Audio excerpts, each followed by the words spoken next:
एक निवेदन करूं आपसे कि चंदन है ना, असली चंदन घिसकर उसका तिलक हम किसी के ललाट पर लगाए ना, तो तिलक तो सामने वाले के ललाट पर लगेगा, पर चंदन की सुगंध हमारी उंगलियों में रह जाएगी, नहीं रहेगी। उसी प्रकार दिव्य प्रेरणा प्रकाश, भगवान नाम, महिमा, ये सत्संग की पुस्तकें क्या है? दूसरों को महिमा मंडित करने के समान है, दूसरों का जीवन भी उन्नत करने के समान है। तो वो परोपकार का पुण्य तो हमारे इससे रह ही जाएगा। दूसरों को भगवान में लगाने जैसा कोई पुण्य नहीं है, किसी का जीवन ऊंचा उठे इसके जैसा कोई पुण्य नहीं है। एक लड़के की सगाई तय हुई तो लड़की वालों ने पूछा दहेज में क्या लेंगे,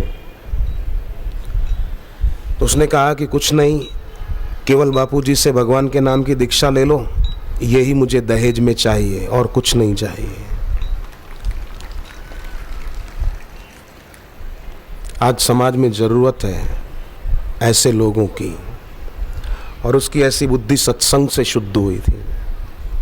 सत्संग में दो प्रकार के श्रोता होते हैं, एक प्रवर श्रोता, एक अवर श्रोता। अवर श्रोता माने जब जी में आया आए और जब जी में आया उठ के चल दिए, बीच में से सत्संग अधूरा छोड़ करके बस सुन लिया अपन ने, चलो चल देगा। पर प्रवर श्रोता आदि से अंत तक पूरी बात सुनेगा और कल्याण को प्राप्त होगा। एक ऐसा अवर श्रोता था, एक महात्मा सत्संग कर रहे थे, सत्संग में कहा कि भाई भगवान तो सब में है और सबके हितैषी हैं। उस अवर श्रोता ने इतनी बात सुनी, बोले बस काम की बात तो यही है, सुन के चल दिया, सत्संग अधूरा छोड़कर गया। तो एक हाथी कोई पागल हो गया था, वो दौड़ता हुआ आ रहा था और उसके पीछे उसका महावत आ रहा था, अरे भैया सब हट जाना, ये हाथी पागल हो गया, मार डालेगा, भागो, साइड हो जाओ। तो कई लोग किनारे हो रहे थे, पर इसने सोचा कि आज तो महात्मा जी ने कहा है भगवान सब में है और सबके हितैषी हैं, सब में है तो हाथी में भी है, भगवान मेरा क्या बिगाड़ेंगे, क्यों मुझे मारेंगे। वो तो अकड़ के खड़ा रहा। अब हाथी तो हाथी, आकर के उठाया और उसको सूंड में और पटक डाला जोर से। हड्डी एक आध घुटने की टूटी, एक कोहनी की टूटी, दूसरी कोहनी छिल गई, चमड़ी, खून निकला, इधर ठोडी पे भी लगी, हॉस्पिटल में भर्ती हुआ बेचारा। 3-4 महीने इलाज करा के घर पहुंचा। फिर एक दिन उन्हीं महात्मा से भेंट हो गई। महात्मा ने कहा क्यों, उस दिन सत्संग अधूरा छोड़ के चले गए और दोबारा तो आए ही नहीं। वो बोला महाराज आपकी एक बात सुनी तो मेरी ये दशा हुई, 3-4 महीने मेरी हालत खराब हो गई महाराज, आपकी एक बात ने मेरी दशा बिगाड़ दी। बोले भाई कमाल है, क्यों? वो आपने तो कहा था भगवान सब में है और सबके हितैषी हैं। तो मैं ये सुनकर खड़ा हो गया कि बस ये तो बात काम की है, चलो। सत्संग अधूरा छोड़ के गया तो हाथी सारी बात बता दी। संत ने कहा देख तूने हाथी में भगवान देखा? बोले हाँ, आप ही ने कहा था सब में भगवान है। तो हाथी के पीछे वो महावत भी आ रहा था ना? बोले हाँ। और वो कह रहा था किनारे हो जाओ, ए भैया किनारे हो जाओ, जरा साइड हो जाओ, वो कह रहा था ना? बोले हाँ। तो संत ने कहा तुझे हाथी में भगवान दिखा, सावधान करने वाले महावत में भगवान क्यों नहीं दिखा? अधूरी बात सुन के चल दिया ना, सत्संग में पूरी बात सुनी होती तो तेरी ये दशा नहीं हुई होती। सत्संग को अधूरा छोड़कर तू चला गया ना। आदि से अंत तक भागवत में वर्णन है कि प्रवर श्रोता होते हैं, वे आदर पूर्वक सुनकर अपना कल्याण करते हैं। हनुमान जी ने एक बहुत बढ़िया बात कही। रामायण के सुंदर कांड में हनुमान जी के उपदेश जो है ना, वो पढ़ने जैसे हैं, बहुत अच्छे हैं। हनुमान जी ने कहा सजल मूल जिन सरितन नाही, बरसी गए पुनि तब ही सुखाही। जिन नदियों का मूल सजल नहीं होता है, जैसे गंगा का मूल सजल है, यमुना का मूल सजल है, गोदावरी का सजल है, नर्मदा का अमरकंटक सजल है। सजल मूल जिन सरितन नाही, बरसाती नदियां जो होती हैं, बरसी गए पुनि तब ही सुखाई, बरसात बीत जाती है तो नदियां भी सूख जाती हैं। ऐसे ही रावण, तेरा जो ये वैभव है वो बरसाती नदी की तरह है, आयु पूरी हो जाएगी सब गया। पीड़ा होगी अंत समय के जीवन भी पूरा हुआ और जिए कुछ भी नहीं।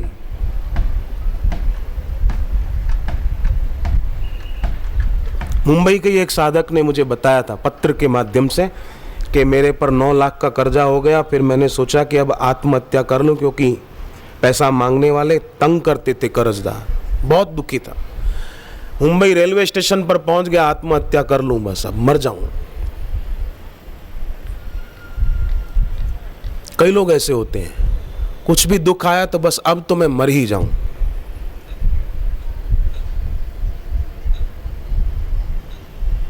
गोरखनाथ जी के पास एक व्यक्ति आया, बोले महाराज मैं बहुत दुखी हूं, घर पे बहुत परेशानी, सोचता हूं आत्महत्या कर लूं। गोरखनाथ जी ने कहा कब जा रहे हो करने, कल या आज, आज या अभी? तो उसने कहा महाराज आप कैसे संत हो, आप मुझे समझाते भी नहीं कि आत्महत्या मत करो, आप तो उल्टा मुझे पूछ रहे हो कि कब जा रहा है आत्महत्या करने। गोरखनाथ जी ने कहा कि मैं अगर तुझे सीधा समझाता ना कि नहीं नहीं आत्महत्या का विचार मत कर, तो तू और ज़्यादा बोलता कि नहीं मैं तो मर ही जाऊंगा, मैं बहुत दुखी हूँ, मैं बहुत परेशान हूँ। और मैंने सीधा तुझे कहा कि कब जा रहा है, समय बीता जा रहा है, जो करना है जल्दी कर लो। गोरखनाथ जी ने फिर उसको समझाया। सत्संग से, सच्चे सदगुरु के वचन से सचमुच शांति मिलती है। तो वो आदमी रेलवे स्टेशन पहुंचा कि आत्महत्या कर लूं। कोई दोस्त मिल गए वहां पर, कहा कि आत्महत्या भले कर, पर एक काम कर, श्री आशारामायण पुस्तक मैं तुझे देता हूं, एक बार पढ़ ले, फिर भले मर जाना, चल। तो वहीं बैठकर पाठ किया। पाठ में पढ़ा उसने, गुरु चरण रज शीश धरी, हृदय रूप विचार, श्री आशा रामायण कहो, वेदांत को सार, धर्म कामार्थ मोक्ष दे, रोग शोक संहार, भजे जो भक्ति भाव से, शीघ्र हो बेड़ा पार। पाठ करने में उसको बड़ा आनंद आ रहा था। और पाठ में जब अंतिम पंक्तियां पढ़ी,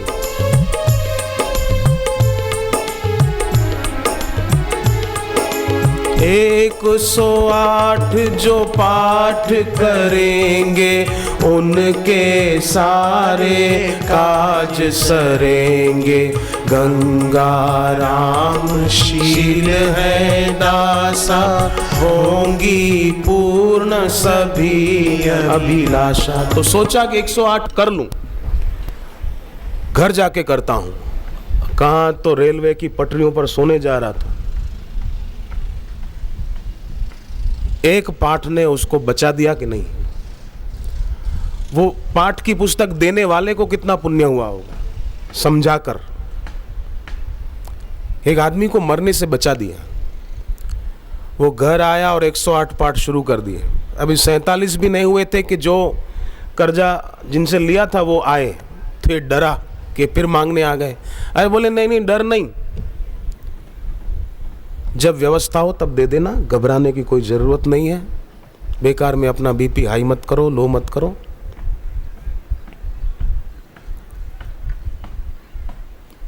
जब व्यवस्था हो तब दे देना। उसको हुआ कि वाह 108 जो पाठ करेंगे है तो सही। फिर और पाठ किए, तो पाठ करने से उसका हृदय भी शुद्ध हुआ, दोहराने से। अपने कामकाज पे थोड़ा ध्यान दिया, वो भी चल पड़ा, कर्जा उतार दिया 9 लाख। फिर आकर के दीक्षा भी ले ली।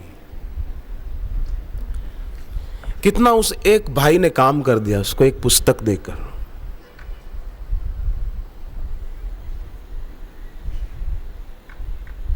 तो अपने द्वारा भी औरों तक ये सत्संग की पुस्तकें पहुंचे। उसमें दिव्य प्रेरणा प्रकाश मदद करेगी हमारे देश के नौजवानों को।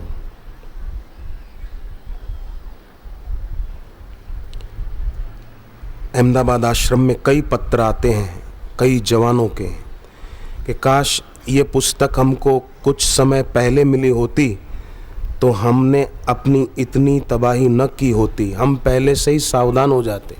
पर फिर भी ये पुस्तक हम स्कूल कॉलेज में पढ़ने वाले युवाओं तक जो पहुंचाते हैं उनको हम प्रणाम करते हैं। धन्य हैं वे सज्जन कि जिन्होंने ये पुस्तकें हम तक पहुंचाई।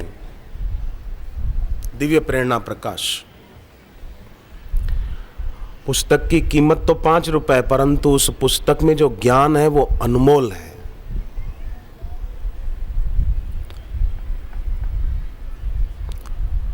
सत्संग की पुस्तकें घर में रखने से भी बहुत लाभ होता है। जिनके वचन लिखे हुए हैं ना, मानो वो महापुरुष हमारे घर में विराजमान, उनकी वांग्मय मूर्ति है वो। ऋषि प्रसाद पत्रिका हर महीने जिनके घर आती है ना, मैं तो कहता हूं कि हर महीने मानो गुरुदेव के चरण उनके घर पे पड़ रहे। ऋषि प्रसाद जिनके घर पर आती है। आंध्र प्रदेश में इतनी मांग बढ़ी कि हर महीने तेलुगु भाषा में छपती है। उड़ीसा में इतनी मांग बढ़ी कि हर महीने उड़िया भाषा में भी छपती है। कर्नाटक में इतनी मांग बढ़ी कि हर महीने कन्नड़ भाषा में भी छपती है। विदेशों में मांग बढ़ी तो अंग्रेजी भाषा में भी छपती है। मराठी, गुजराती, हिंदी तो है ही। पंजाब के भक्तों ने भी तैयारी कर ली पंजाबी में छापने के लिए। बंगाल के भक्त भी तैयारी कर रहे हैं बंगाली में छापने के लिए। मुझे लगता है आने वाले कुछ वर्षों में हमारे देश के जितने राज्य हैं और उनकी जितनी भाषाएं हैं उन सब में ऋषि प्रसाद छपने लगेगी, क्योंकि उसमें किसी मत पंथ की बात नहीं है। तो बड़ा उसमें दिव्य ज्ञान है। गुजरात सौराष्ट्र में अमरेली जिला है। अमरेली की एक हाई स्कूल के प्रधानाचार्य ने अहमदाबाद आश्रम पत्र भेजा था। मैंने पढ़ा, उसमें लिखा था कि मेरे को ऐसी बीमारी थी कि कोई दवाई लागू ही नहीं पड़ती थी। कई डॉक्टर बदल लिए पर आराम ही नहीं हो रहा था। बीमार बीमार बीमार, बड़ा परेशान हो गया था। आखिर किसी के द्वारा ऋषि प्रसाद पत्रिका मुझे पढ़ने को मिली। नया अंक था, उसमें ऋतुओं के अनुरूप खान पान कैसा होना चाहिए वो सब बातें लिखी थी। वो पढ़कर मैंने वैसा अपना खान पान शुरू कर दिया। उसी दिन से बोले मेरी तबीयत बढ़िया होने लगी। दवाओं से तो और परेशान हो रहा था, पर यह ऋषि प्रसाद पढ़कर वैसा किया, तबीयत अच्छी हो गई। बोले मैं भी इसका सदस्य हो गया हूं, हर महीने मंगाता हूं।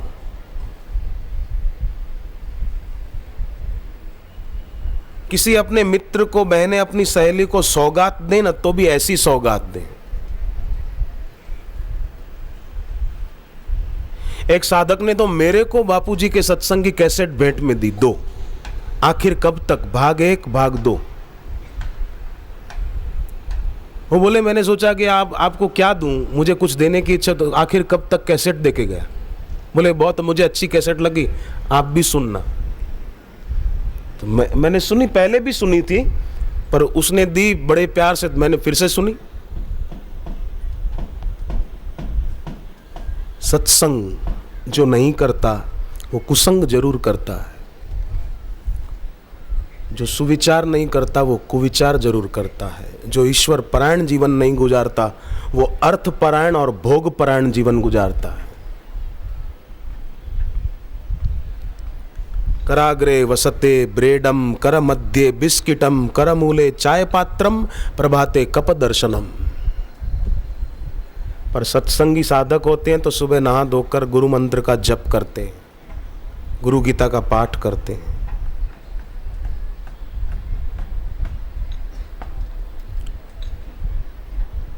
चलते फिरते भी भगवान का नाम या गुरु मंत्र चलता रहे। ओम नमो भगवते वासुदेवाय।